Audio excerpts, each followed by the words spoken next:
ओम दिगंबराय नमः। श्री स्वामी समर्थ।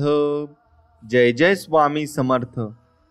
स्वामी भक्तांनो, असे स्वामी माऊलींचे जीवन उपयोगी संदेश प्राप्त करण्यासाठी आपल्या चॅनलला नक्कीच सबस्क्राईब करा आणि बेल आयकॉन नक्कीच दाबा। याने तुम्हाला आपले व्हिडिओ सर्वात अगोदर मिळतील। त्यामुळे तुम्ही आपल्या स्वामी भक्त फॅमिलीचा एक सदस्य बनाल। स्वामी भक्तांनो, आज तुम्ही उपाशी राहिला तरी चालेल, पण हा स्वामी संदेश मोजून 14 मिनिटं नक्कीच ऐका।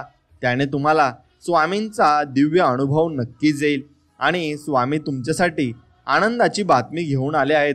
त्यामुळे तुम्ही हा संदेश लक्षपूर्वक ऐका।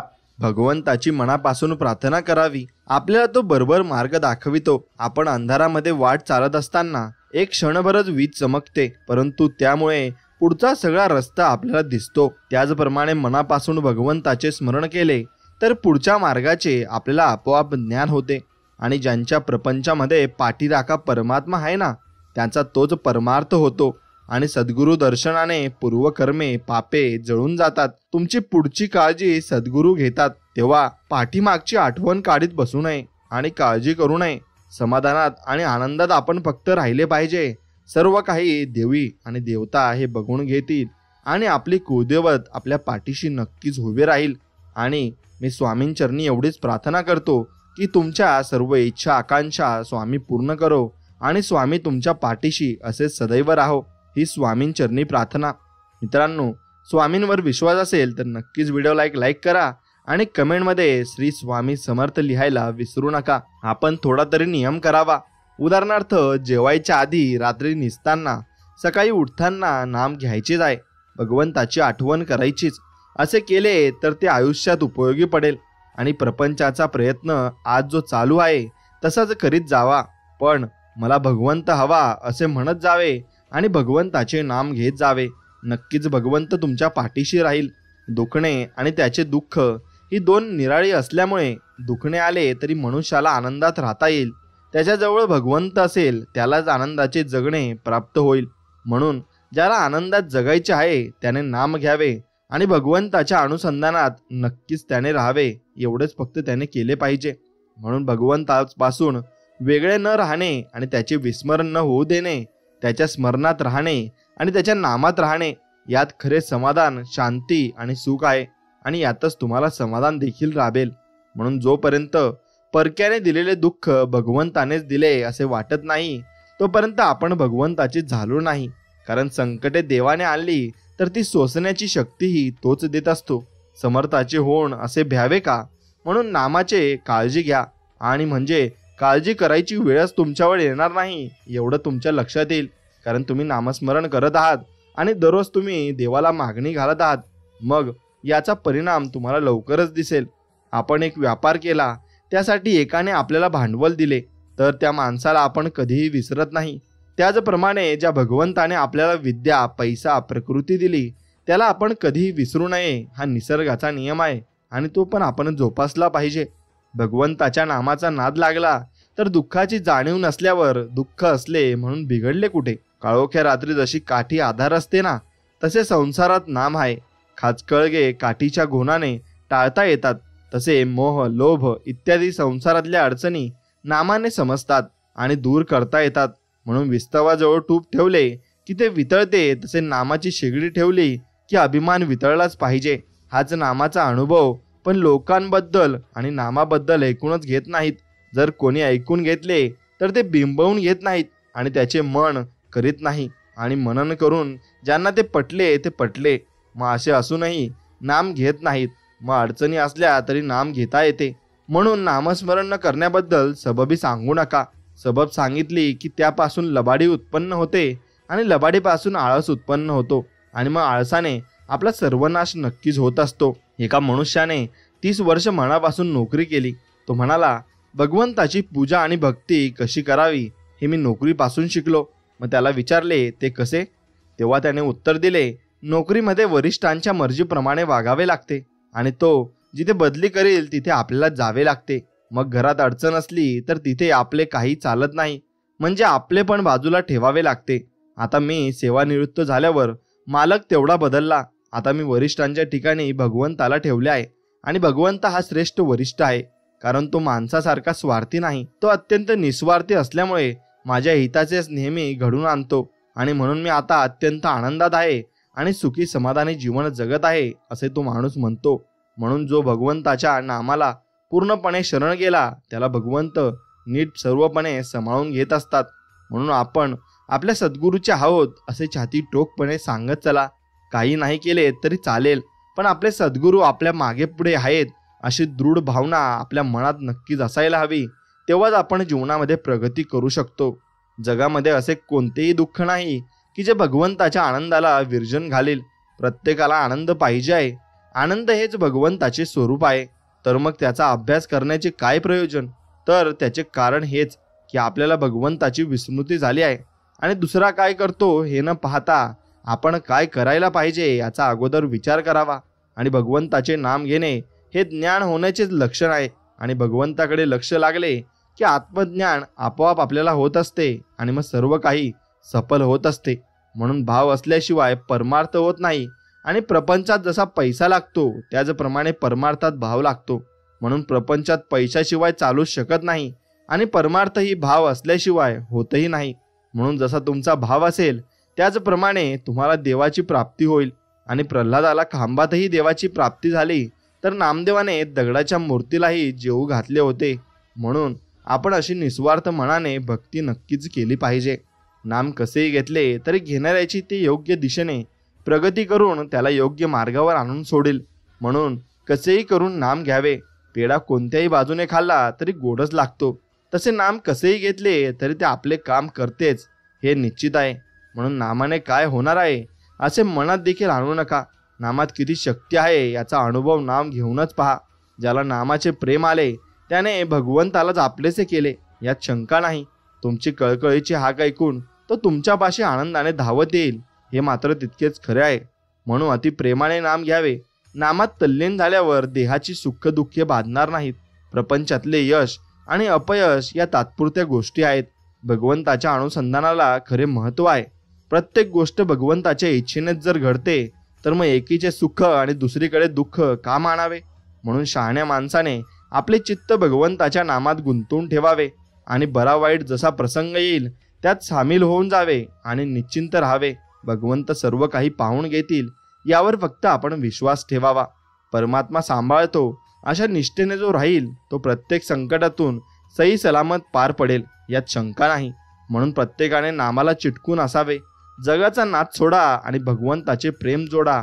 नक्कीच तुम्हाला परमानंद भेटेल आणि सर्व सुखे प्राप्त होतील. एकाग्रता झाल्याशिवाय नाम घेण्यात अर्थ नाही आणि नामाशिवाय एकाग्रता होणार नाही. या संशयात न पडता साधे सोपे नाम घ्यावे म्हणजे आपोआप एकाग्रता येईल. चित्त एकाग्र होण्याकरताच नामस्मरणाची गरज आहे आणि चित्ताची एकाग्रता ही फार पुढची पायरी आहे आणि हे तुम्ही समजून घेतले पाहिजे. आपण 3 गोष्टींकडे कटाक्षाने लक्ष द्यावे. पहिली म्हणजे आचरण अगदी शुद्ध ठेवावे. दुसरी नामाला कधीही सोडू नये आणि तिसरी म्हणजे माझा सांभाळ करणारा कुणीतरी म्हणजे सद्गुरू आहे ही जाणीव आणि जागृत ठेवावी आणि पुढेपर्यंत चालू द्यावी.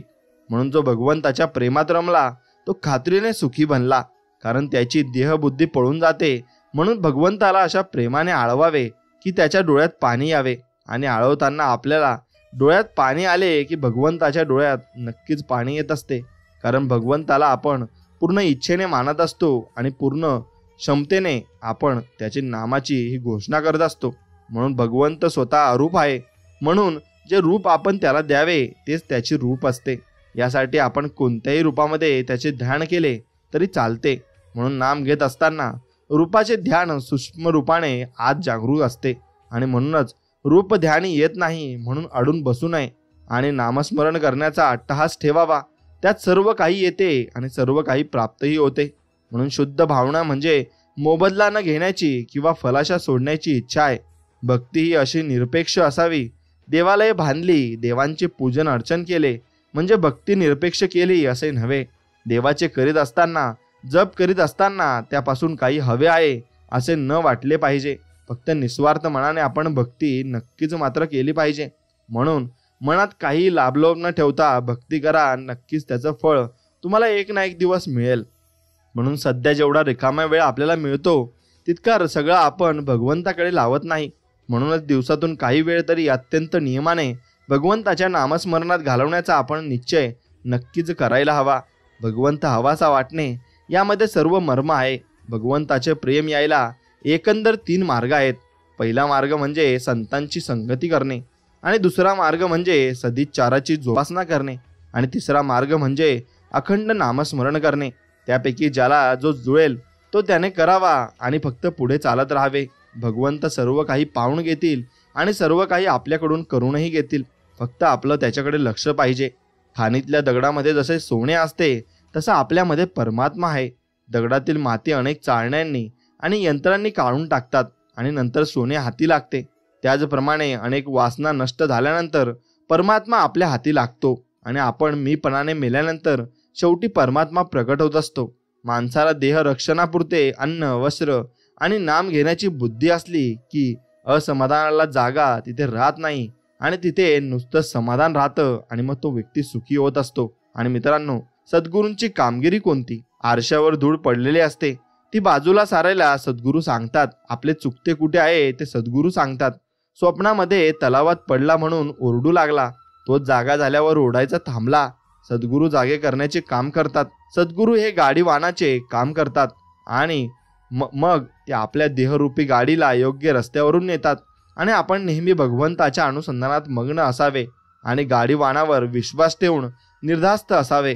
मग कसलाच धोका उरणार नाही आणि कसलीच वाईट परिस्थिती आपल्यावर येणार नाही, कारण स्वतः देव आपले रक्षण करीत आहे आणि देवाच्या हातात सर्व लीला आहे आणि ते लीला आणि त्यांचे दर्शन ते आपल्याला एक दिवस दाखवणार सुद्धा आहेत.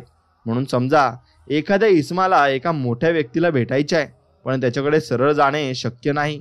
मग तो काय करेल की कारण त्याच्या घराच्या दारावर रखवालदार कुत्रे वगैरे आहेत, मग त्याच्या तावडीतून सुटून गेले तर मालकाची भेट होणार. पण समजा मला अमक्या दिवशी येऊन भेटावे अशा मजकुराचे त्या मालकाच्या सहीचे पत्र त्याला आले असेल तर ते पत्र त्या रखवालदाराला दाखविताच तो त्याला बिना तक्रार आत सोडील आणि मालकाची भेट नक्कीच होईल. तसे भगवंताचे नाम म्हणजे भगवंताच्या सहीचे पत्र जर आपण घेऊन गेलो तर मायारूपी रखवालदार ही सही पाहून आपल्याला आत सोडील आणि भगवंताची आणि आपली नक्कीच भेट होईल आणि भरपूर काही आपले मार्ग मोकळे होत असतील.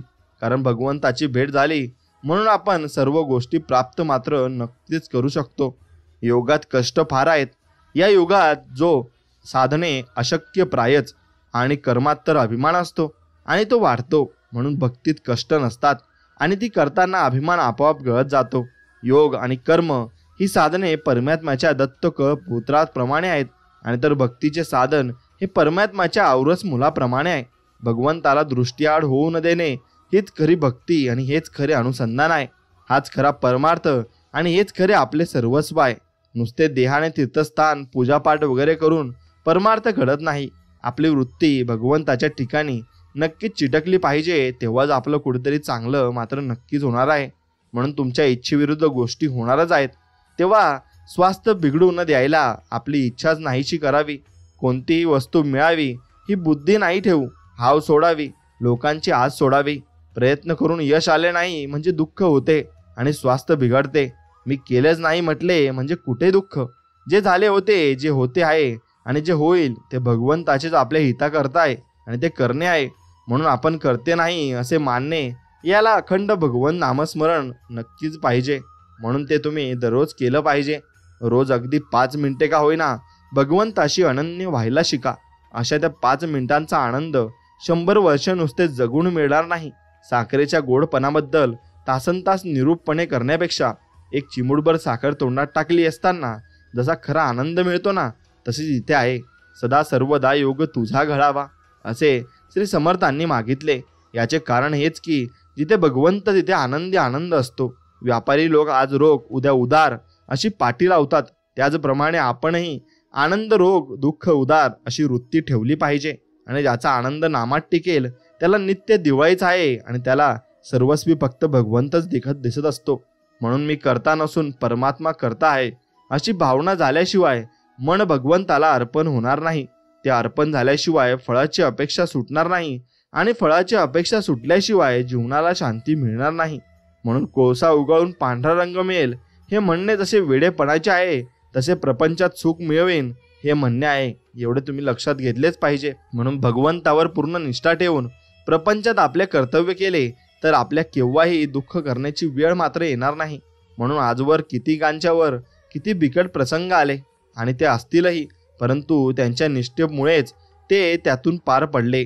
आणि आपल्या स्वभावामध्ये भगवंताच्या श्रद्धेपासून उत्पन्न झालेला धीमेपणा म्हणजे धीर पाहिजे. आणि जो भगवंतावर निष्ठा ठेवील त्याच्यावर साऱ्या जगाची निष्ठा बसेल. आणि लोक देवाला सुद्धा बाजूला करतात आणि अशा निष्ठावान मनुष्याला बसतात. म्हणून निष्ठेचा परिणाम फार आहे हे तुम्ही ओळखून घेतले पाहिजे.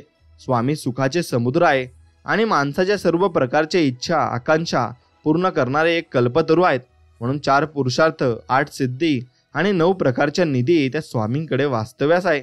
म्हणून ज्यामुळं हे सामान्य माणसा तू तुझ्या जिभेचे चोचले पुरवणे थांबव आणि ही जीभ स्वामी नामस्मरणात भक्तीकडे वळव आणि व्यर्थ बडबड करू नकोस.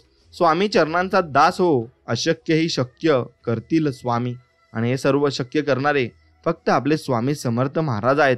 म्हणून आमच्या डोक्यावर ना कोणत्या उद्योगपतीचा हात आहे आणि ना कोणत्या करोडपतीचा हात आहे, पण ज्याचा हात आहे तो या सर्व सृष्टीचा चालक आणि मालक ब्रह्मांड नायक श्री स्वामी समर्थ महाराजांचा आहे. आणि म्हणून बोला श्री स्वामी समर्थ महाराज की जय असं कमेंटमध्ये टाईप करा. मित्रांनो, आपण स्वामींकडे एकच प्रार्थना करावी. हे समर्था, आज तू बोध देत सांगितले की बाळा तुझ्या चंचल मनावर अंकुश ठेव, त्याला अनन्य भक्तीचे वेड लाव आणि मी दिलेल्या आदर्श तत्वाचे हुकुमांचे पालन कर. बघ, नक्कीच तुझे जीवन समृद्ध यशस्वी आणि आनंदी होईल. हे आई, हे स्वामी, आज आम्हा बालकांनाही समज दिली आणि तुला त्यासाठी धन्यवाद. आणि हे स्वामी राया, अशीच प्रेरणा दे, असेच मार्गदर्शन कर, कारण तू सोडून आम्हाला दुसरे कोणीच नाही हेही स्वामी राया तुम्ही समजून घ्या. म्हणून स्वामींना आपण परत प्रार्थना करायची की हे अनंता, मला माहीत नाही की माझे यापूर्वी किती जन्म झाले वा पुढे किती होणार आहे, पण हे स्वामी राया, हा पक्का विश्वास आहे की प्रत्येक जन्मात तूच माझा सोबती होतास आणि तूच माझा मार्गदर्शक होता. म्हणून हे दत्तात्रेया, मला मोक्ष नको, कारण तुझ्या भक्तीचा आनंदच न्याय आहे आणि भरपूर तो वेगळा आहे. फक्त एकच विनंती आहे की हा प्रपंच करताना आणि करत असताना या मायेच्या दुनियेत माझे मन जर भडकटले तर पुन्हा तुझ्या चरणांवर स्थिर ठेव आणि तुझे नाम माझ्या मुखात अखंड ठेव. एवढेच तुमच्या चरणी प्रार्थना. हे दत्तात्रेया, श्री स्वामी समर्थ म्हणजे परम शांती, श्री स्वामी समर्थ म्हणजे परम आनंद, श्री स्वामी समर्थ म्हणजे परम प्रेम विश्वास भाव आहे. हे माऊली, आज आम्हा बालकांना तुझ्या नामाचा महिमा सांगून आम्हाला नामस्मरण करण्याची प्रेरणा दिली, त्यासाठी तुला धन्यवाद. हे परमपित्या, असेच मार्गदर्शन कर, प्रेरणा दे आणि तुझी भक्ती वाढव, सेवा वाढव आणि तुला अपेक्षित समृद्ध यशस्वी आरोग्यदायी आनंदी जीवनाची अभिव्यक्ती आमच्याकडून तू नक्कीच करून घे. हेच तुझ्या चरणी प्रार्थना आहे. स्वामी म्हणजे फुलांची पाकळी, अध्यात्माला जोडून ठेवणारी साखळी. अशक्य ही शक्य करतील स्वामी, संकटात पडण्याआधीच तारतील स्वामी. स्वामी साऱ्या ब्रह्मांडाची माऊली, शेवटपर्यंत ठेवते आपल्या भक्तांवर सुखाची सावली. म्हणून स्वामींना सर्वजण मानत असतात आणि जपत देखील असतात. म्हणून स्वामी, आजपर्यंत तुम्हीच सर्व गोष्टीतून मुक्त केले, अनंत चुका पदरात घेतल्यात, चूक असताना तुम्हीच सन्मार्गावर आणले आणि जीवन आनंद उत्साहाने फुलवले आणि तुमच्या कृपेने जीवनाचा अर्थ समजला. तुमची साथ होती म्हणून जीवनातील आधार भेटला आणि आमचा सगळा अंधारा मिटला. आता आयुष्यात जे काही होईल ते तुमच्या कृपा आशीर्वादाने होईल आणि तुमच्या कृपाछायात आयुष्य बहरून जाऊन आपली चरणसेवा नित्य घडावी, एवढेच मागणे स्वामी राया तुमच्याकडे. आणि स्वामी राया, तुम्ही आम्हाला फक्त हाच बोध देत राहा आणि हेच सांगत जा की आमचं कुठे चुकत आहे आणि आम्ही कुठे बरोबर आहोत. हे जर आम्हाला कळलं तर आम्ही परमभक्तीत असू आणि आम्ही तुमच्या सेवेचे आणि तुमच्या वचनाचे पालन नक्कीच करू. फक्त आम्ही तुम्हाला एक मागू इच्छितो की आमच्या इच्छा आणि आकांक्षा पूर्ण करा आणि आमच्या पाठीमागे तुमचा हात नक्कीच ठेवा. एवढेच स्वामी राया तुमच्याकडे मागणे आहे, कारण एवढेच आम्ही तुमच्याकडे मागत असतो किंवा भरपूर काही गोष्टी तुम्ही आम्हाला न मागताही दिल्या आहेत. त्यासाठी स्वामी राया तुमचे मनापासून धन्यवाद. आणि असे धन्यवाद आपण स्वामींचे दररोज करायचे आहे आणि स्वामी भक्तीत आपल्याला विलीन होऊन जायचे आहे. मानवी शरीराचा सर्वात सुंदर भाग म्हणजे हृदय आहे. जरा तेच स्वच्छ नसेल तर तेजस्वी चेहराही उपयोगी येत नाही, एवढं आपण समजून घेतलं पाहिजे. म्हणून सुंदर विचार एक सुंदर आत्मा निर्माण करत असतो आणि सुंदर आत्मा निर्माण झाला की आपल्याला चांगले व्यक्ती भेटत असतात, कारण आपण सर्वांचा चांगला विचार या जगात करत असतो. म्हणून जगाचा एक रिवाज आहे, जोपर्यंत काम आहे तोपर्यंत नाव आहे, नाहीतर लांबूनच सलाम आहे. म्हणून जीवनात मागे बघून शिकायचे आणि पुढे बघून चालायचे असते. म्हणून स्त्रियाचा धागा फार नाजूक असतो. मित्रांनो, स्नेह एकदाच जुळतो, एकदा तुटला की परत जोडता येत नाही, आणि मग जरी जोडला तरी गाठ राहते कायमची. फारच थोड्यांच्या नशिबात अखेरपर्यंत अखंड धागा राहतो, आणि तो बाकी सर्वांना गाठी मारूनच धागा टिकवावा लागतो. त्याला जीवन असं म्हणतात, आणि असंच जीवन आपण जगलं पाहिजे. पदरी अपयश आले की कोणीही फारसे संबंध ठेवत नाही. जर का यशस्वी झालात तर नसलेली नाती सुद्धा बोलती होतात, आणि आपल्यातील चांगल्या गुणांवर सगळे गप्प राहतात. पण दुर्गुणांवर चर्चा सुरू झाली की मुखेही बोलू लागतात. हाच जीवनाचा नियम आहे, आणि हेच तुम्ही समजून घेतले पाहिजे. सर्वात जीवघेणा क्षण कोणता? खूप सद्भावनेनं एखादी गोष्ट करायला जावं, आणि स्वतःचा काही अपराध नसताना पदरी फक्त वाईटपणाचा यावा, आणि सदहेतूचीच शंका घेतली जावी, आणि हा आहे. म्हणून मित्रांनो, तुम्ही आयुष्यात लोकांना जपायला शिका आणि माणसं जपायला नक्कीच शिका. म्हणून आयुष्यात काही लोकांचा सहवास अगदी गर्द झाडांच्या शीतलतेसारखा वाटतो, जे आयुष्याच्या प्रखर उन्हातही आपल्याला सावली विसावा देतात. आणि त्यांचा सहवास बोलणं म्हणजे जसं विसर पडणं आहे, आणि तो सहवास आपल्याला नक्कीच लाभला पाहिजे. मित्रांनो, एक गोष्ट लक्षात घ्या की मनात प्रश्न होता, वजन वाढल्यावर काय करायचं? उत्तर आलं, शरीराचं वाढलं तर व्यायाम, मनाचं वाढलं तर ध्यान, आणि धनाचं वाढलं तर दान नक्कीच करायला हवं. आणि हे आपण शेवटपर्यंत लक्षात ठेवायला हवं. आणि आपण दान केले तर आपल्याला स्वामी हे 100 पट देतात, हेही तितकेच खरं आहे. म्हणून डोळ्यांना दिसणारा व्हायरस तुम्हाला मारू शकतो, यावर तुमचा विश्वास आहे ना? मग तसंच डोळ्यांना न दिसणारा भगवंत तुम्हाला वाचू शकतो, यावर विश्वास ठेवा ना. विश्वास ठेवायला हरकत नाही, कारण स्वामी आपल्या पाठीशी कायम असतात. म्हणून बिनधास्त जगणंही सोपं नसतं. त्यासाठी जुन्या आठवणींचा कवडी मोल भावात लिलाव नक्कीच आपल्याला करावा लागत असतो. सहन केल्या जाणाऱ्या किंवा कराव्या लागणाऱ्या अनेक व्यथांना भावा आणि भाषा नसते, सापडत नाहीत ते शब्द असतात. एवढं फक्त लक्षात ठेवा, जीवन म्हणजे एक विचित्र शर्यत आहे. जिंकलो तर आपली माणसं मागे राहतात, आणि हरलो तर आपली माणसं आपल्याला सोडून जात असतात. म्हणून ती माणसं जपायला शिका, जी शेवटपर्यंत तुमची साथ देतील. तिला आवडतो पाऊस, मग तो पाऊस तिला आवडल्यानंतर भरपूर काही गोष्टी त्या माणसाला आवडत असतात, आणि त्या माणसामध्ये आपण रमून जायचे असते. आणि त्या पावसाळ्यातून आपण एक शिकायचं आहे की उन्हाळ्यात त्याचे बाष्पीभवन होते, आणि मग ती वाफ पाण्याची जाऊन त्या ढगांमध्ये विलीन होते, आणि मग परत पाऊस पडत असतो. तसंच आपण सर्व काही, आपण जे वाईट गोष्टी आहेत त्या आपल्यामध्ये विलीन करून आपल्या मुखातून फक्त आपण चांगले विचार सोडले पाहिजे, आणि सकारात्मक विचार आपण नक्कीच केले पाहिजे. म्हणून नकारात्मक विचार केला तर प्रत्येक संधीमध्ये आपल्याला अडचणी दिसतात, आणि सकारात्मक विचार केला तर प्रत्येक अडचणीमध्ये आपल्याला संधी मात्र नक्की दिसत असते. म्हणून नाती ही हल्ली जॉब सारखी झाली आहेत. चांगली ऑफर आली की लोक सोडून जात असतात. म्हणून एक लक्षात ठेवा, जो शेवटपर्यंत टिकेल त्याला या जीवनाचा भरपूर मोठा फायदा नक्कीच होईल, आणि ज्याला त्याच्या कर्माचे फळं ज्याला त्याला नक्कीच मिळतील. हाही जीवनाचा परिपूर्ण नियम आहे. म्हणून कितीही आपल्या बुद्धीनुसार शक्तीनुसार जीवन जगत असलो तरी नियतीने मांडलेला डाव आणि ठरवलेला शेवट आपल्याला स्वीकारावाच लागतो, आणि तो स्वीकारावाच सगळ्यांनाच लागतो. मग तुमच्याकडे किती पैसा असू द्या किंवा नसू द्या. म्हणून मारणाऱ्याचा हात धरता येतो, पण बघत राहणाऱ्या लोकांचे डोळे झाकता येतात का, हे मला तुम्ही नक्कीच सांगा. म्हणून आपण बघत राहायचे नाही, आणि आपण डायरेक्टली मदत करायला जायचे आहे.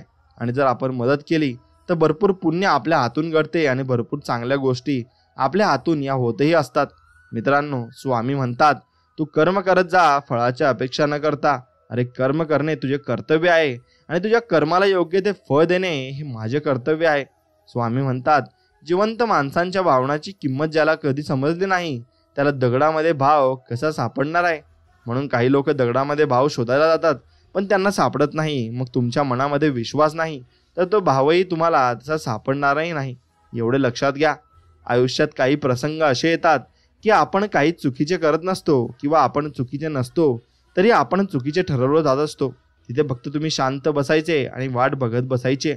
फुलं दिसायला किती सुंदर असली ना तरी ओळख ही सुगंधाने त्यांची होत असते. त्याचप्रमाणे माणूस कितीही सुंदर किंवा श्रीमंत असू द्या, त्याची ओळख ही त्याचा स्वभाव आणि वागणुकीवर नक्कीच ठरत असते. म्हणून तुमचा स्वभाव आणि तुमची वागणूक ही नेहमी चांगली असायला हवी. आयुष्याच्या प्रवासात स्वामींची साथ खूप मोलाची असते. जिथे सर्व माघार घेतात तेव्हा फक्त आपले स्वामी आपल्यासाठी खंबीरपणे उभे राहतात. आणि स्वामींचा हात धरून चालणं ज्याला कळलं तो कधीच एकटा पडत नाही आणि स्वामी त्याला एकटा पडूही देत नाही. म्हणून स्वामी सांगतात, स्वतःवर विश्वास ठेवला तर ती शक्ती बनते आणि इतरांवर विश्वास ठेवला तर ती कमजोरी बनते. आणि तुम्ही कधी बरोबर होता हे कोणालाच आठवत नाही, पण तुम्ही कधी चुकलात हे सगळ्यांनाच नक्कीच आठवत असतं. आणि म्हणून आपण जीवनामध्ये चुका कराव्या, पण त्या सुटणाऱ्या असाव्यात एवढं मात्र निश्चित लक्षात ठेवा. स्वामी सांगतात, संघर्षाचा काळ हा एकट्यानेच काढावा लागतो आणि बाकी चांगल्या काळात न ओळखणारे सुद्धा ओळख दाखवतात. प्रयत्न सोडू नका. सुरुवात नेहमीच कठीणाने होते एवढं फक्त लक्षात ठेवा. म्हणून काही नसताना जे तुमच्यासोबत आहेत ना ते खरे आहेत. कारण पैसा आणि प्रसिद्धी आल्यावर जिवलग होतात आणि सगळेच आपल्या जवळ येत असतात एवढं लक्षात ठेवा. म्हणून शेवटपर्यंत तुमच्या सोबत असणाऱ्या व्यक्तीसोबत तुम्ही नक्कीच राहिलं पाहिजे आणि नक्कीच तुम्ही जीवन ते चांगल्या प्रकारे जगलं पाहिजे. स्वामी सांगतात, स्वतःला जर जिवंत समजत असाल तर चुकीच्या गोष्टींना विरोध करा. कारण पाण्याच्या प्रवाहात मुर्दे वाहतात आणि हे तुम्ही लक्षात घेतले पाहिजे. म्हणून त्या प्रवाहात तुम्ही वाहू नका. चुकीचे होते त्याच्याविरुद्ध तुम्ही नक्कीच आवाज उठवा. मित्रांनो, आपल्यासाठी एखादी व्यक्ती तळमळ करत असेल ना तर मग आपण खूप धनवान आहोत आणि खूप श्रीमंतही आहोत. म्हणून शोधायचं असेल तर तुमची काळजी करणाऱ्यांना शोधा. बाकी उपयोग करून घेणारे नक्कीच तुमच्या आयुष्यामध्ये असतील आणि तसे व्यक्ती प्रत्येकाच्या आयुष्यात असतातच. म्हणून क्षणभराच्या सुखासाठी कोणता विश्वासघात होईल असं वागू नका. आणि माणूस म्हणून जन्माला आलात तर त्या लाख मोलाची माणुसकी नक्कीच तुम्ही अजिबात विसरू नका आणि ती ध्यानात ठेवायला शिका. लोकांचं बोलणं जास्त मनावर घेऊ नका. लोकांचं काय चांगलं झालं तर हात दाखवतात आणि वाईट झालं तर दात ते दाखवत असतात. एवढं मात्र ते प्रयत्न सुद्धा करत नाही. म्हणून बाळा, एक लक्षात ठेव, तुझ्यासाठी जे योग्य आहे तेच मी तुला देणार आहे असे स्वामी आपल्याला वचन देत आहे. आणि या वचनाचं पालन तुम्ही नक्कीच हमखासपणे करायचं आहे. आणि त्या वचनाचं पालन केलं तरच तुम्ही जीवनामध्ये भरपूर काही मिळवू शकाल. तुम्ही जे काम करताय ते पूर्ण झाल्याशिवाय कोणालाही सांगू नका. नाहीतर मग नकारात्मक लोकांच्या विचारांचा तुमच्या कामावर परिणाम हा नक्कीच होत असतो आणि तो एकदा परिणाम झाला की परत तुम्हाला मग आळस येत असतो. म्हणून आपल्यासाठी एखादी व्यक्ती तळमळ करत असेल ना तर नक्कीच त्याला साथ द्यायला तुम्ही शिका. आणि मित्रांनो, वेळ आणि संयम फक्त ठेवा. सर्व काही तुमच्या पदरात पडणार आहे. सुखात आनंद लुटणाऱ्यांपेक्षा दुःखात काळजी घेणारी आणि सतत सोबत राहणारी माणसं कोणतीही नाती आणि खरी आणि अत्यंत महत्त्वाची असतात आणि तीच नातं आपल्याला पुढं घेऊन जात असतात. एवढं मात्र तुम्ही लक्षात नक्कीच घेतलं पाहिजे. हे जे झाले ते चांगलेच झाले आणि जे होत आहे ना ते चांगलेच होत आहे आणि जे होणार आहे तेही चांगलेच होणार आहे. म्हणून आपण भ्यायचं कशाला. आपल्यासोबत तिन्ही ब्रह्मांडाचे मालक हे श्री स्वामी समर्थ आहेत. म्हणून भिण्याचं काही कारण नाही. एवढं आपण लक्षात ठेवायचं आहे. मित्रांनो, चमत्कार अगदी शेवटच्या क्षणी होऊ शकतो. मग संकट किती मोठं असू द्या, फक्त आपण आपले प्रयत्न आणि देवावरचा विश्वास हा कायम ठेवावा. आणि एवढं फक्त तुम्ही लक्षात ठेवलं पाहिजे. मग तुम्हाला दुसरं काही लक्षात ठेवायची गरजही नाही आणि कशाचा तुम्हाला भासही होणार नाही. मित्रांनो, प्रसंग आणि विषय हा कोणताही असू दे, आपले शब्द सुंदर असायला हवेत. कारण लोक प्रसंग आणि विषय विसरू शकतात पण आपले शब्द ते कधीच विसरू शकत नाही. हा सर्वात मोठी गोष्ट आहे. म्हणून आपली इच्छा पूर्ण होणारच हा विश्वास ठेवा आणि स्वामींवर निसंक सोपवा. आणि बघा, स्वामी तुम्हाला किती साथ देतील आणि किती गोष्टी तुमच्याकडून घडवून घेतील. म्हणून स्वामी सांगतात, त्या ठिकाणी कधीच बसू नका ज्या ठिकाणी दुसऱ्यांबद्दल वाईट नक्कीच त्या पार्टीमध्ये बोललं जात आहे. कारण पुढचं वाईट हे तुमच्याबरोबरही बोललं जाऊ शकतं आणि मग अशा लोकांमुळे आपला देशही मागे जातो. मित्रांनो, इथेच कमवायचे आणि इथेच गमवायचे आहे. म्हणून गर्व कशाला करताय. कोणताही गर्व कोणाचाच टिकून राहत नाही. समुद्रात कितीही मोठे वादळ आले तरी समुद्र आपली शांतता व आपले संयम हा सोडत नाही. तसेच आपल्या जीवनात कितीही संकटे आली तरी आपला चांगुलपणा सोडू नका आणि त्या चांगुलपणाप्रमाणे नक्कीच तुम्ही वागत चला. पुढे तुम्हाला भरपूर काही चांगल्या गोष्टीही मिळतील. म्हणून स्वभाव इतक्या चांगला ठेवायला हवा की क्षणभर भेटलेला माणूस आयुष्यभर नक्कीच लक्षात राहिला पाहिजे आणि आयुष्यभर विसरला नाही पाहिजे. मित्रांनो, शांत राहणे त्याच्यापेक्षा मोठे उत्तर कोणतेच नाही. आणि माफ करण्यापेक्षा मोठी शिक्षा ही कुठेच नाही. त्यामुळे त्याला त्याग करा आणि तुमच्या अहंकाराला आणि स्वीकार करा तुमच्या वास्तविकतेचा. नक्कीच तुम्हाला बरं वाटेल आणि भरपूर गोष्टी तुमच्याकडून घडूनही येतील. म्हणून देव काहीतरी देईल म्हणून मंदिरात जाऊ नका. तर देवाने आपल्याला असंच बरंच काहीतरी दिलं आहे म्हणून तुम्ही नक्कीच मंदिरात जावा आणि मंदिरात तुम्ही भरपूर काही गोष्टी समजून घेऊ शकता. मित्रांनो, स्वामी म्हणतात, लोकांच्या वाईट बोलण्यामुळे किंवा आलेल्या वाईट परिस्थितीमुळे निराश होऊ नका. दोन्हीही तुमच्या प्रतीक्षेविरुद्ध आणि प्रतीक्षेशिवाय नक्कीच ते उभे आहेत. म्हणून इतरांच्या सुखासाठी प्रयत्न करणारी माणसे या जगाला बत्तीस आणते असतात आणि मग एकटी नसतात. म्हणून कोणाचा साधा स्वभाव म्हणजे त्याचा परिणाम नसतो, ते बरं वाईट असणे त्याचे संस्कारही असतात. एवढंही लक्षात आपण घ्यायला हवं. म्हणून देण्याची सवय असावी माणसाला. म्हणजे योग्य वेळ आली की आपोआप होतं. मग तो मान असो किंवा प्रेम असो किंवा मग प्रेळ असो. नक्कीच तुमच्यासोबत देखील तसं होईल आणि तुम्हीही त्या गोष्टीमधून बाहेर नक्कीच याल. म्हणून मित्रांनो, एखादी गोष्ट मिळाली नाही म्हणून नाराज होऊ नका. कारण जगात एखाद्याला सर्व काही कधीच लाभत नाही आणि मिळतही नाही. म्हणून चुका स्वीकारल्या की कमी होतात आणि जमवल्या की ते सतत वाढतात. म्हणून चुकीचे ते नसते यात्र आणि मात्र रस्ता चुकवाय आणि ते समाधान आपण पण त्याच्या राहण्याने आणि रस्त्याने चालते. म्हणून चुकीचे आहे की विश्वास ठेवा. श्रम, संयम आणि नियम कधीच धोका देत नाही. फक्त आपला यशावर विश्वास असायला हवा.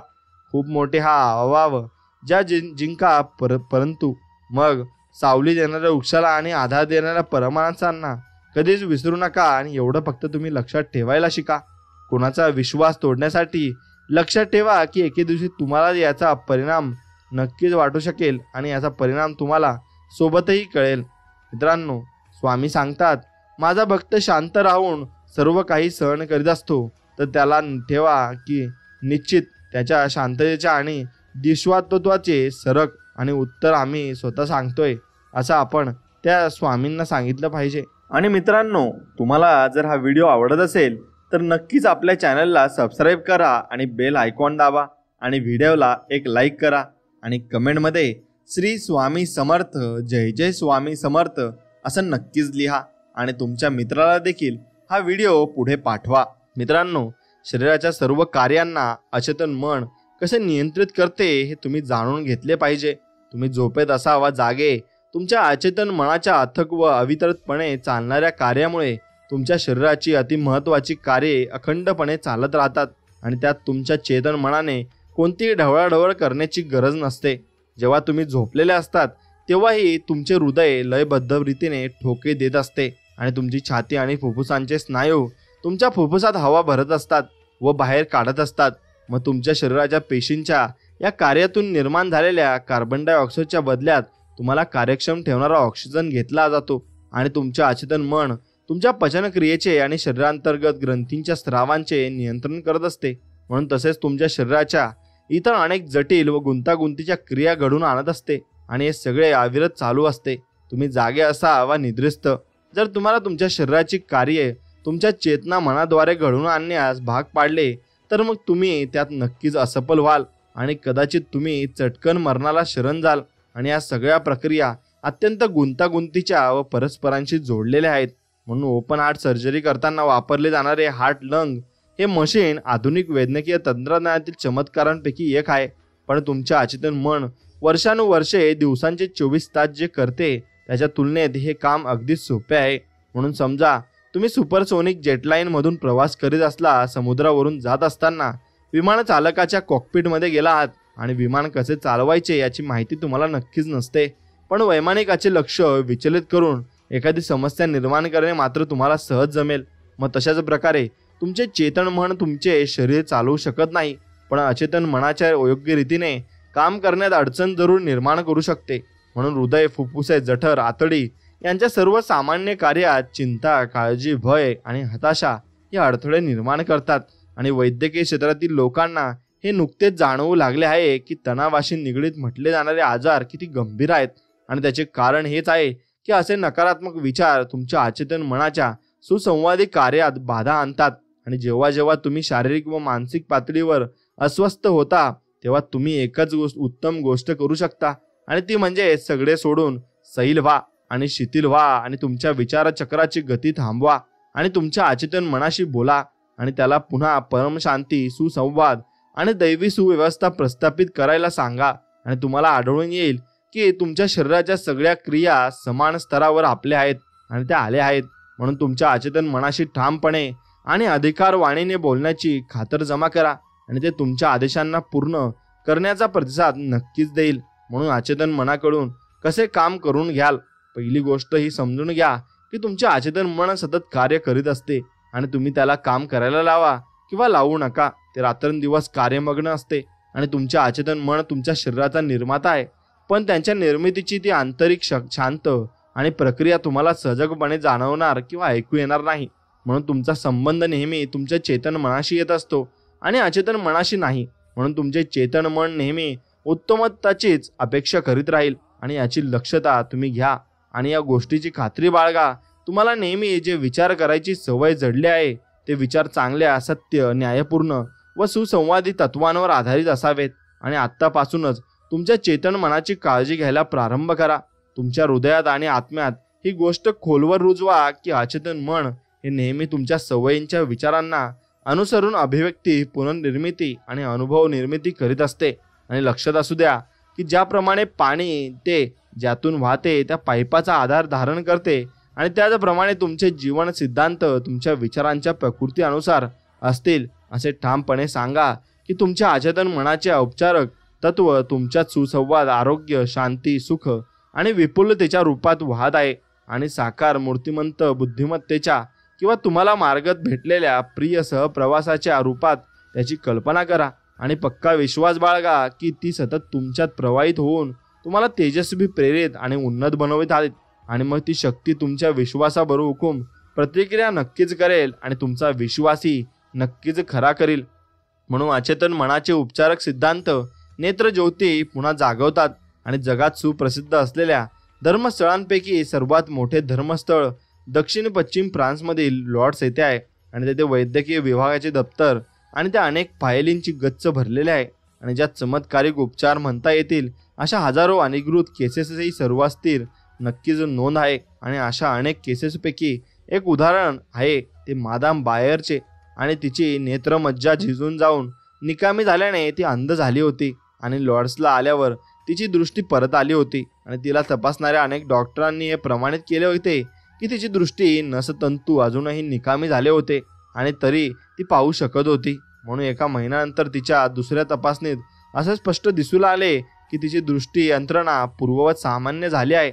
आणि मग मला पूर्ण खात्री आहे की मादाम बायर ही धर्मस्थळांच्या पाण्यामुळे बरी झाली नव्हती. तिला बरे करणारे तिचे अचेतन मन होते आणि ज्याने तिला श्रद्धेला प्रतिसाद दिला. आणि तिच्या अचेतन मनातील उपचारक सिद्धांतांनी तिच्या विचारांच्या स्वरूपाला अनुसरून प्रतिक्रिया केली. आणि श्रद्धा म्हणजे अचेतन मनात नक्कीच असलेला एक विचारच असतो आणि श्रद्धा म्हणजे एखादी गोष्ट सत्य म्हणून स्वीकारणे असतं. म्हणून असा स्वीकारलेला विचार स्वतःच त्याची अंमलबजावणी आपोआप करतो आणि तशीच करतही असतो. म्हणून निश्चितच मादाम बायर या त्या धर्मस्थळाला पूर्ण श्रद्धेने आणि मोठ्या आशेने गेली होती आणि तिच्या मनात ठाम विश्वास होता की तिथे ती बरी होणारच. आणि त्या विश्वासामुळे तिच्यात उपस्थित असलेल्या उपचारक बळाला मुक्त करून तिच्या अचेतन मनाने तिला असाच प्रतिसाद दिला आणि त्या अचेतन मनाने डोळ्यांची निर्मिती केली. हे नक्कीच एका मृत नासपेशीला पुन्हा सजीव करू शकते. म्हणून ज्या रचनात्मक सिद्धांतांनी निर्मिती केली त्याच सिद्धांतांनी पुनर्निर्मिती केली. आणि तुमचा जसा विश्वास असेल तसेच तुमच्या बाबत घडेलही. म्हणून परिपूर्ण आरोग्याची कल्पना तुमच्या अचेतन मनाला नक्कीच कशी आवडावी आणि काढवावी ते तुम्ही शिकून घ्यायला हवं. मित्रांनो, साऊथ आफ्रिकेतील जोहान्सबर्ग येथे मला भेटलेल्या एका पादरीने सांगितले की असे लेखक म्हणतात त्यांनी खूप पसरलेल्या फुफ्फुसाच्या कॅन्सरवर कशी मात केली त्यासाठी त्यांनी संपूर्ण आरोग्याची कल्पना त्यांच्या अचेतन मनाला कळविण्यात पद्धत वापरली व माझ्या विनंतीवरून त्यांनी त्या प्रक्रियेचे सविस्तर विवरण करायला पाठवले. आणि मग दिवसातून अनेक वेळा मी स्वतःच्या शारीरिक व मानसिकरित्या संपूर्णपणे शिथिल करून टाकीत असे आणि माझ्या शरीराला मी पुढील सूचना देत असे, शिथिल करीत असे. माझी पावलं शिथिल झाली आहेत, माझे घोटे हे शिथिल झाले आहेत आणि माझे पाय शिथिल झाले आहेत. मग माझ्या उदराचे स्नायू शिथिल झाले आहेत आणि माझे हृदय, माझे फुफ्फुसे शिथिल झाले आहेत आणि माझे मस्तक शिथिल झाले आहे. माझे संपूर्ण अस्तित्व शिथिल झाले आहे असे म्हणत साधारणतः 5 मिनिटांनंतर मी झोपेच्या गुंगीसारख्या अवस्थेत जायचो आणि त्यानंतर मी पुढील सत्याचे उच्चारण करायचो. ईश्वराची परिपूर्णता आता माझ्या पर्पत व्यक्त होत आहे आणि संपूर्ण स्वास्थ्याची कल्पना हे आत्ता माझ्या अचेतन मनात भरून राहिली आहे आणि ईश्वरापाशी माझी जी छबी आहे ती परिपूर्ण छबी आहे आणि माझे अचेतन मन ईश्वराच्या मनातील त्या परिपूर्ण छबीनुसार माझ्या शरीराची पुनर्निर्मिती करीत आहे. आणि धर्मगुरू या पद्धतीने उल्लेखनीयरित्या बरे झाले आणि परिपूर्ण स्वास्थ्याची कल्पना अचेतन मनाला साध्या व सरळ सोट मार्गाने कळविण्याचे तंत्र त्यांनी नक्कीच वापरले आहे. म्हणून तुमच्या अचेतन मनाला परिपूर्ण स्वास्थ्याची कल्पना देण्याचा आणखीन एक अद्भुत मार्ग म्हणजे शिस्तबद्ध व शास्त्रीय प्रतिकामन आहे. आणि अर्धांगवायू झालेल्या एका माणसाला मी सांगितले की त्याने स्वतःशी असे सुस्पष्ट चित्र रंगवायचे ज्यात तो त्याच्या कार्यालयात इकडे तिकडे हिंडत आहे आणि त्याच्या टेबलाचा स्पर्श करीत आहे आणि फोनवर बोलत आहे आणि इतर लोक सगळे कार्य करीत आहेत आणि जी त्याने बरे झाल्यावर केली असती. मग मी त्याला समजावून सांगितले की हे पूर्ण आरोग्याचे मानसिक प्रतिमांकन हे त्याच्या अचेतन मनाद्वारा स्वीकारले आहेत आणि त्याने स्वतःला त्या भूमिकेत चोकून घेतले आहेत.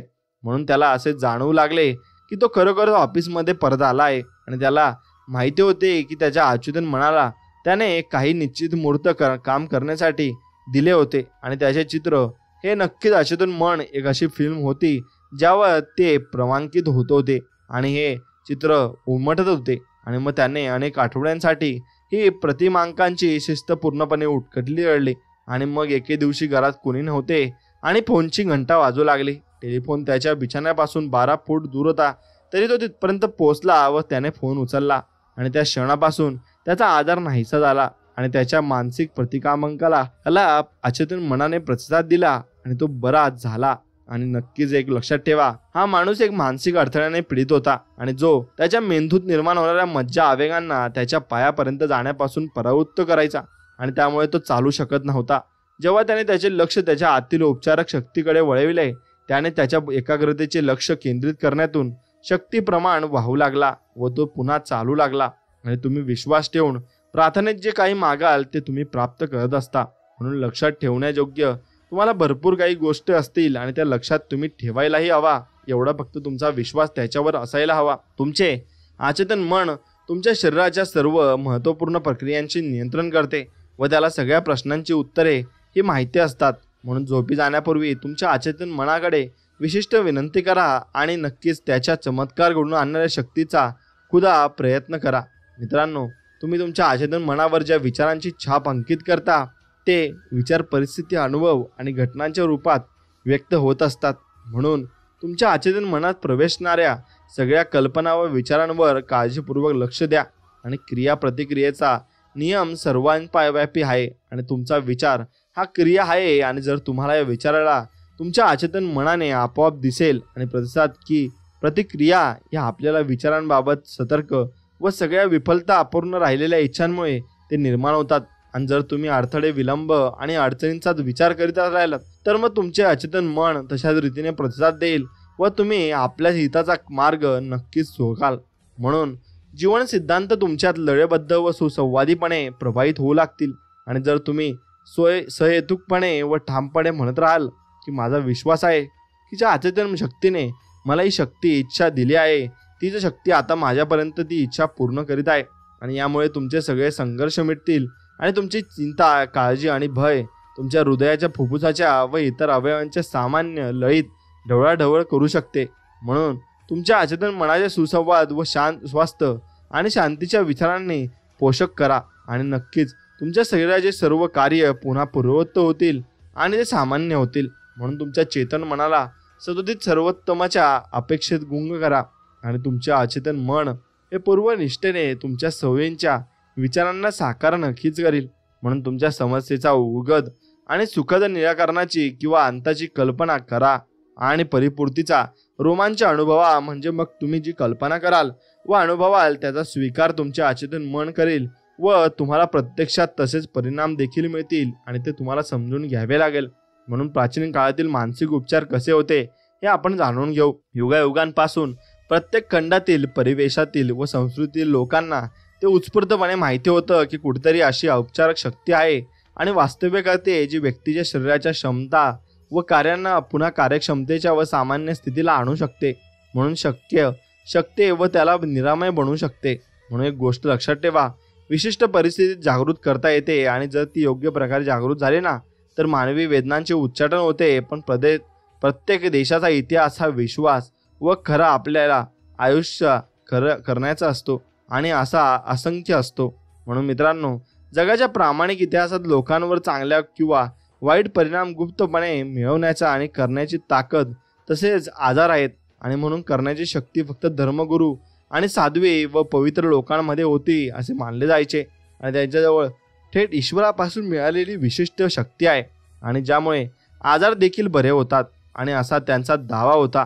म्हणून देशातील कानाकोपऱ्यात बरे करण्याच्या पद्धती व प्रक्रिया जरी नैशी वेगवेगळ्या होत्या, पण त्यात समाधान, ईश्वराची नम्रपणे भावना आणि नक्कीच तसेच आजारी व्यक्तीच्या शरीरावरील हात ठेवून मंत्रोच्चार करणे आणि मंत्र देखील ते देखील लाईव्ह आणि मग तुम्ही त्यात करू शकता. आणि मंत्र मारलेला ताईत देखील तुम्ही घालता.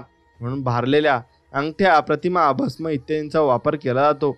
आणि म्हणून नक्कीच उदाहरणार्थ प्राचीन रोमन काळात धर्मगुरू त्यांच्या पुरातन देवळात योग्याला नक्कीच काहीतरी मादक औषधी आणि देत आणि ज्यांना गुंगी आल्यावर संमोहनाद्वारे सूचना देत म्हणून रोग्याला सांगितले जायचे. आणि त्यांच्या निद्रित अवस्थेत नक्कीच त्यांना ईश्वर हे भरपूर काही दाखवत असतो आणि भेट देत असतो व त्यांचा आजार बरा करील. आणि त्यानंतर अनेक रोगी बरे व्हायचे. म्हणून इकेच्या वक्त्यांना सांगितले जायचे की त्यांनी राळ, ऊद आणि हिरोबोळ या सगळ्या द्वितीयेच्या चंद्रप्रकाशात मोकळ्या हवेत पालीसह कुटावे आणि विचित्र व रहस्यमय विधी केल्यानंतर ते देवतेचे प्रार्थना करायचे आणि त्यांनी नुकत्याच बनवलेल्या वरील औषधांचा घोट घ्यायचे आणि झोपी जायचे. जर त्यांची श्रद्धा पुरेशी बळकट असली तर त्यांना स्वप्नात देवी दिसायची. आणि हा विधी जरी आपल्याला बळकट असली तरी मग त्यांना स्वप्नात भरपूर काही गोष्टी समजून जायच्या. म्हणून चमत्कारिक आणि हास्यास्पद वाटला असला तरी त्यानंतर रोगी बरे होत असत. आणि प्राचीन काळातील लोक आचेतन मनाच्या अमूल्य शक्तीला प्रवाहित करण्याचे अनेक परिणामकारक मार्ग तयार करायचे व त्यांना आजार बऱ्या करण्यासाठी वापरायचे. आणि या पद्धतीने आजारावर इलाज होतो आणि त्यांना माहिती होते, पण तो का व कसा होतो हे त्यांना कळत नव्हते. म्हणून आज आपण समजू शकतो की नक्कीच ते अचेतन मनाला अशा विधींद्वारे सूचना द्यायचे आणि विविध विधी, काडे व ताईत व्यक्तीच्या कल्पनाशक्तीला प्रभावितपणे आकर्षित करायचे. आणि रोग्याच्या अचेतन मनाला उपचारकाने नक्कीच दिलेल्या सूचना व स्वीकारणे सुलभ व्हायचे. पण बरे करण्याचे कार्य खुद्द रोग्याचे अचेतन मन नक्कीच मात्र करत असत. म्हणून प्रत्येक युगात असे होत आले आहे. आणि जेव्हा अधिकृत वैद्यकीय उपचारांनी हात टेकलेले असतात व रोग्यांनीही आशा सोडलेली असते, तेव्हा अशा अनधिकृत उपचारांना उल्लेखनीय व सफलतेचे परिणाम मिळत असतात. आणि गोष्ट विचार करण्याजोगी आहे. म्हणून जगात सगळ्या भागातील अशा उपचारांनी उपचार केले तसे का आणि तसे कसे? याचे उत्तर एवढेच आहे की रोग्यांनी हा उपचार नक्कीच डोळे झाकून विश्वास ठेवला व त्यामुळे त्यांच्या स्वतःच्या अचेतन मनात नक्कीच वास्तव करून राहिलेली उपचार शक्ती ही मुक्त झाल्यामुळे ते बरे होऊ शकले. आणि उपचारामुळे वापरलेल्या पद्धती व इलाज जितक्या चमत्कारिक व विविध तितक्याच रीतीने ही काहीतरी आगळी वेगळी गोष्ट नक्कीच असाधारण शक्तिशाली असणार. आणि असे मानण्याची शक्यता व रोगाच्या अशा अपेक्षापूर्ण उत्तेजित मानसिकतेमुळे आणि अवस्थेमुळे त्यांच्या चेतन व अवचेतन मनाला स्वास्थ्याचे व सूचक स्वीकारणे सोपे जायचे. आणि हा मुद्दा पुढच्या प्रकरणात अधिक सविस्तरपणे नक्कीच आपण वाचून घेऊया आणि तो तुम्ही ऐकून नक्कीच घ्या.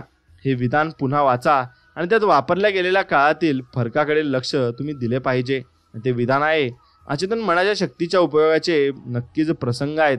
जेव्हा तुम्ही प्रार्थना करता तेव्हा विश्वास ठेवा की तुम्हाला जे काही हवे आहे ते तुम्हाला मिळत आहे आणि ते तुम्हालाच मिळेलच. म्हणून तुम्ही त्याच्यावर विश्वास ठेवणे तेवढंच गरजेचं आहे. विश्वास ठेवणे व मिळत आहे ही क्रियापदे वर्तमान काळात आहेत, तर मिळतील हे भविष्यकाळ आहे. आणि वाक्याच्या व्याकरणामधील दरवरच्या फरकाद्वारा उत्साही लेखक आपल्याला मोठ्यात मोठी महत्त्वाची गोष्ट सांगत आहे. आणि जर आपण ते तथ्य खरे मानले व त्यावर विश्वास ठेवला की मग आपली इच्छा आधीच पूर्ण झाली आहे आणि तर ती इच्छा एक भावी गोष्ट म्हणून साकार देईल. म्हणून या तंत्राचे यश या ठाम विश्वासात आहे की तो विचार की कल्पना ते चित्र आणि अधिक वास्तविकता बसून गेले आहेत. आणि मनाच्या प्रांतात एखादी गोष्ट मूर्त रूपात येण्यासाठी ती जणू आधीच अस्तित्वात आहे असा विचार करायला नक्कीच आपण पाहिजे. आणि तसा विचार केला तरच ते शक्य होऊ शकेल. म्हणून यासाठी तुम्ही या तंत्राचे यश ठाम विश्वासात आहे. तो विचार आणि ती कल्पना नक्कीच तुम्ही वास्तविकता बनवून गेले आहेत. म्हणून मनात प्रांतात एखादी गोष्ट मूर्त रूपात येण्यासाठी नक्कीच विचार तुम्ही करायला हवा आणि जणू आधीच तुम्ही ती अस्तित्वात आहे असा विचार करायला हवा. म्हणून या थोड्या गूढ सांकेतिक शब्दाद्वारा थोडक्यात विशेष मार्गदर्शन असे मिळते की विचारांच्या रचनात्मक शक्तीचा उपयोग करून तुम्हाला खूप हव्याशा वाटणाऱ्या गोष्टींचा ठसा कशा रीतीने अचेतन मनावर अंकित करावा आणि तुमचा विचार आणि तुमची कल्पना योजना किंवा उद्दिष्ट हे त्यांच्या पातळीवर इतकेच खरोखरे कसे जितके हात तुमच्या हात किंवा हृदय. आणि हे या तंत्राचा अवलंब करून तुम्ही तुमच्या मनातून नकारात्मक परिणाम शक्यतो आणि शकणाऱ्या अशा सगळ्या स्थिती व परिस्थिती किंवा योग्य योगाने सर्व विचार हद्दपार करू शकता. आणि तुम्ही मनात बी पेरत आहात आणि ज्याच्यात तुम्ही काही त्रास दिला नाही तर ते नक्कीच अंकुरित होऊन बाह्य जगात फळांसाठी नक्कीच येईल आणि भरून लागेल. म्हणून मित्रांनो, जिसने ज्या गोष्टीला अत्यंत महत्त्व दिले आणि मग ती गोष्ट आहे आस्था आणि विश्वास. म्हणून तुम्हाला नक्कीच याच्यामध्ये पुन्हा पुन्हा नक्कीच ऐकायला मिळेल की तुमच्या आस्थेला आणि आस्थेनुसार तुमच्या दिली जाते. आणि मग तुम्ही विशिष्ट प्रकारची बीज जमिनीत पेरता तेव्हा तुमच्या विश्वासा असतो आणि तो विश्वास जो असतो तोच तुम्हाला पुढे घेऊन जात असतो की तुम्ही ज्या फळाचे बी पेरलं आहे तीच फळे तुम्हाला मिळतील. आणि अशा रीतीने तुम्ही त्या विमा शक्तीला आणि विमाच्या बियाच्या म्हणून भरपूर गोष्टी तुम्ही त्यात केल्या पाहिजे. आणि त्या बियांमुळे वाढीच्या व शेतीच्या नियमांवर विश्वास ठेवता की आणि तुम्ही जे पेराल त्याचेच फळे तुम्हाला मिळतील हे तुम्ही समजून घेतलं पाहिजे.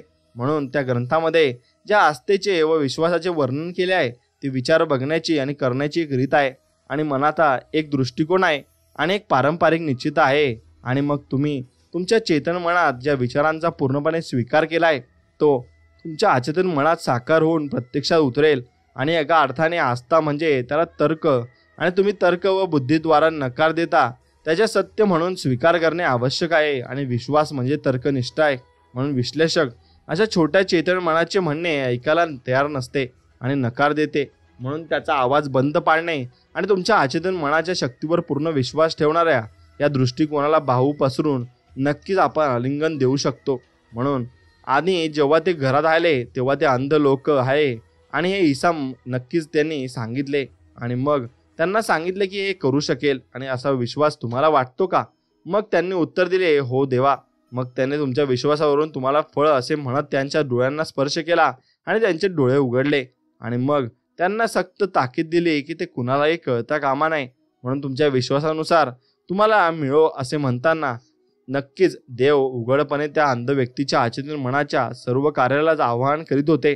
आणि त्याचा विश्वास आणि त्याची श्रद्धा ही त्यांची महान अपेक्षा होती आणि ती आपलीही पाहिजे.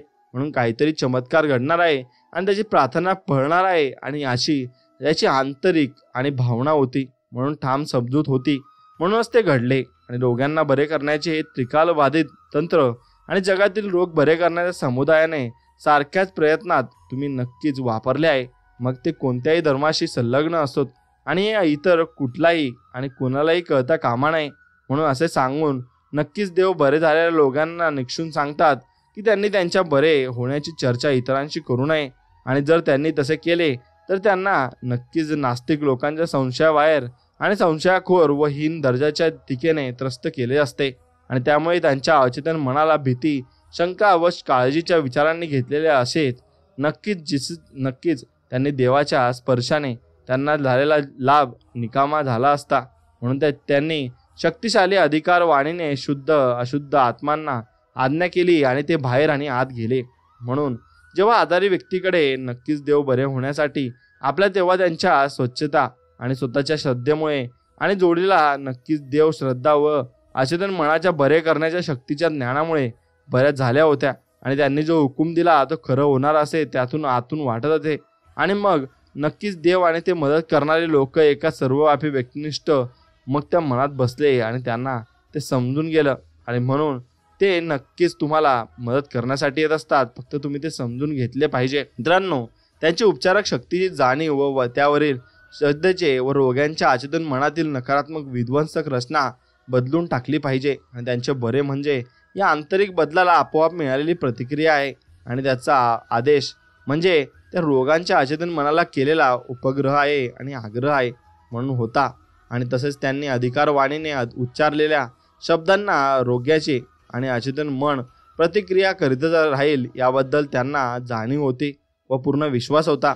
म्हणून जगातील विविध धर्मस्थळी होणारे चमत्कार जगाच्या प्रत्येक खंडात, प्रत्येक जगी आणि प्रत्येक धर्मस्थळे आहेत आणि जिथे भरपूर उपचारही केले जातात पण रोगी बरे होतात. यापैकी काही जगप्रसिद्ध आहेत तर काही इतरांची माहिती फक्त अशा स्थळाच्या आसपास राहणाऱ्या लोकांना असते. आणि असे स्थळ प्रसिद्ध असो वा नसो पण अशा ठिकाणी होणारे उपचार हे या कारणाने आणि तेच होत असतात. आणि मग अचेतन मनाच्या त्याच शक्तीमुळे ते नक्कीच होत असतात. आणि अचेतन मनाची शक्ती खूप मोठी आहे, ती तुम्ही जाणून नक्कीच घेतली पाहिजे. इथं मी आबालवृद्धांना त्यांच्या मूर्तीच्या पायाशी विविध गोष्टी वाहताना पाहिले आहे. आणि पैसे, फळे, तांदूळ, मैत्री आणि मेणबत्त्या पेटवलेल्या असायच्या. मग उदबत्त्या उठत आणि जळत असायच्या आणि नक्कीच नवस केले जायचे. ते एक तरुण महिला मी प्रार्थना पुटपुटत वाकून 2 सत्री खात होतो आणि वाहताना पाहिले म्हणून तिचा आवाज तिला परत दिल्याबद्दल ती बुद्धाचे नक्कीच आभार मानत होती आणि ती आपला आवाज हरकून बसली होती. पण त्या धर्मस्थळी तिला तो पुन्हा मिळाला. आणि जर तिने काही विविध केले आणि उपवास केले तर काही विशिष्ट नैवेद्य दाखविला तर बुद्ध तिचा गाणारा आणि गळा तिला पुन्हा मिळवून देतील.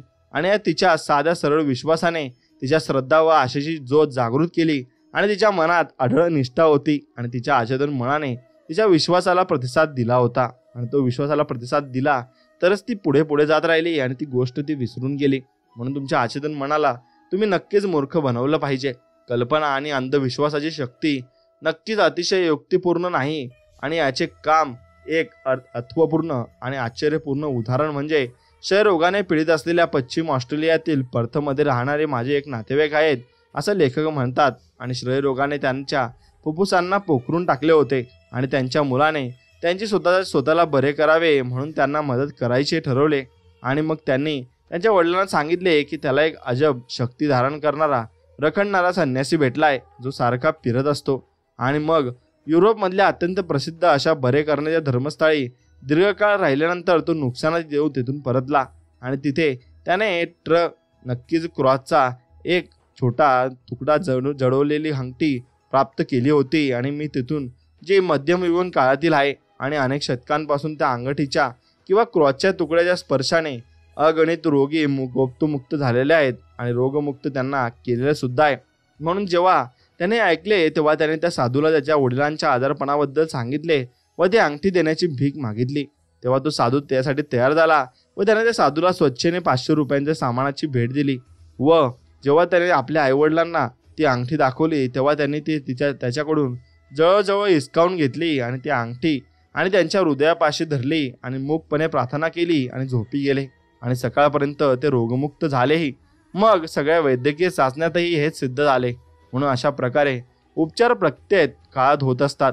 पण या किस्सातील अत्यंत महत्त्वाची बाब म्हणजे त्या मुलाने सांगितलेली सुरस कथा केवळ काल्पनिक होती. आणि खरे तर त्या मुलाने रस्त्यातून लाकडाचा एक तुकडा उचलून सोनाराकडे नेला होता व जुन्या काळाच्या डिझाईनच्या एका अंगठीत बसून ती अंगठी आपल्या वडिलांना दिली होती.